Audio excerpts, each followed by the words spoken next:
अस्सलाम वालेकुम नाज़रीन, मैं आपका मेज़बान सरदार जवेदा शोडोगोर। तो मैं इस वक्त मौजूद हूँ शहर कसूर में। मुल्क भर की तरफ पीटीआई के कारकुन हैं, वो लाहौर की तरफ काफ़िले जा रहे हैं। तो यहाँ शहर कसूर में हज़ारों की तादाद में कारकुन जमा हो चुके हैं। तो इस वक्त हमारे पास मौजूद हैं सरदार फ़ाखर और मैर सलीम साहब मौजूद हैं। उनसे बात करते हैं कि ये काफ़िला कब तक यहाँ से रवाना होगा और जब तक ये एहतजाज जारी रहेगा, ये कप्तान के साथ रहेगा, ये वापस आ जाएगा। अस्सलाम वालेकुम सर।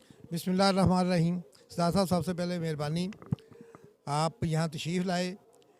ये मेरी टीम आप देख लें, सरदार फ़ाखर साहब और हमारी जो वकला की टीम है, हम खां के सिपाही हैं। वापस आने वाला कंसेप्ट आप सोचे भी ना और हमारे साथ बात भी ना करें। 8 दिन यानी कि आप साथ ही हम साथ ही हैं, साथ जब तक खां साहब वहाँ रहेंगे। 8 दिन की बात नहीं है, जितने दिन भी खां साहब वहाँ रहेंगे हम लोग वहाँ हैं। खां के सिपाही हैं। इस कौम को हमने हकीकी आज़ादी लेके देनी है। ये इम्पोर्टेड गवर्नमेंट से निजात लेके देनी है, करप्शन माफिया से निजात लेके देनी है। हमारा ये मिशन है।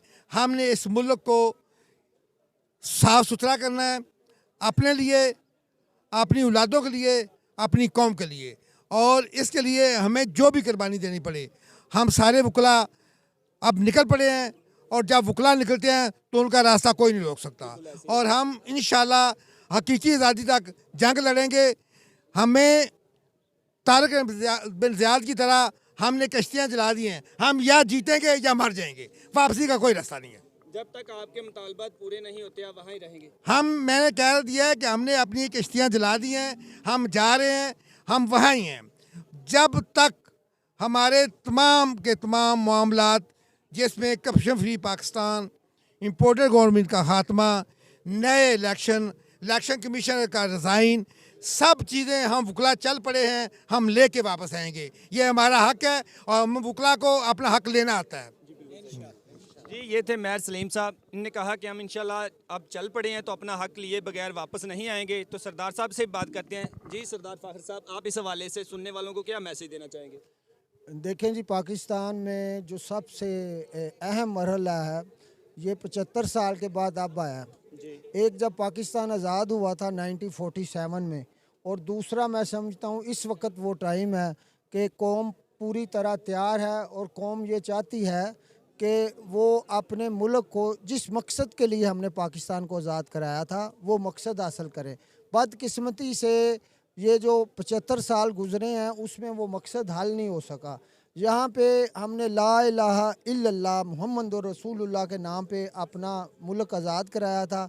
और हमारा जो कायदीन थे उनका मंशूर कायदे आज़म के बाद बदलता चला गया और मुल्क में 4 दफ़ा मार्शल लॉ भी लग गए।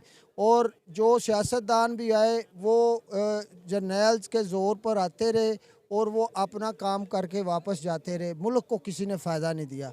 ये खान साहब की क़यादत वाहिद क़यादत है जिन्होंने स्टैंड लिया है। और मैं समझता हूँ कि पूरी कौम अब इमरान खान साहब के साथ है। और ये कोई आम बात नहीं है, ये हकीकी मायनों में जहाद है। और इंशाअल्लाह ताला ये जहाद तलवारों से नहीं होता, बंदूकों से नहीं होता। सबसे जो अफजल जहाद है वो जाबर हुक्मरानों के सामने कलमा हक कहना है। इस वक्त ज़रूरत है और उस कलमे की हमें कसम भी है। उस कलमे का हमारे ऊपर अल्लाह ताला का ये हुक्म भी नाफज होता है कि हम खान साहब की क़यादत पे यकीन रखते हुए पूरी ज़ोर शोर के साथ पाकिस्तान से निकले और जहाँ जहाँ पे खान साहब का हुक्म है उसके मुताबिक अमल दरामद कराएं। इंशाअल्लाह ताला पाकिस्तान दोबारा आज़ाद होगा। और मैं पाकिस्तानियों को आज के दिन एक पैगाम भी देता हूँ कि आपको नए सिरे से ये जश्न आज़ादी मुबारक होगी। ये जो आज से शुरू हुआ है ये जश्न आज़ादी का शुरुआत है। इंशाअल्लाह ताला इसमें बहुत ज़्यादा टाइम नहीं लगेगा कि जब सही मायनों में पाकिस्तान आज़ाद होगा, जिसमें करप्शन नहीं होगी, जिसमें मेरिट पे नौकरियां मिलेंगी, जिसमें किसी दीगर मुल्क की ताकतवर से ताकतवर मुल्क की मुदाखलत भी नहीं होगी। पाकिस्तान अपने फ़ैसले खुद करेगा, अपना बयानिया खुद बनाएगा, अपने मुल्क के लोगों को रोज़गार खुद मुहैया करेगा। बहुत बहुत शुक्रिया।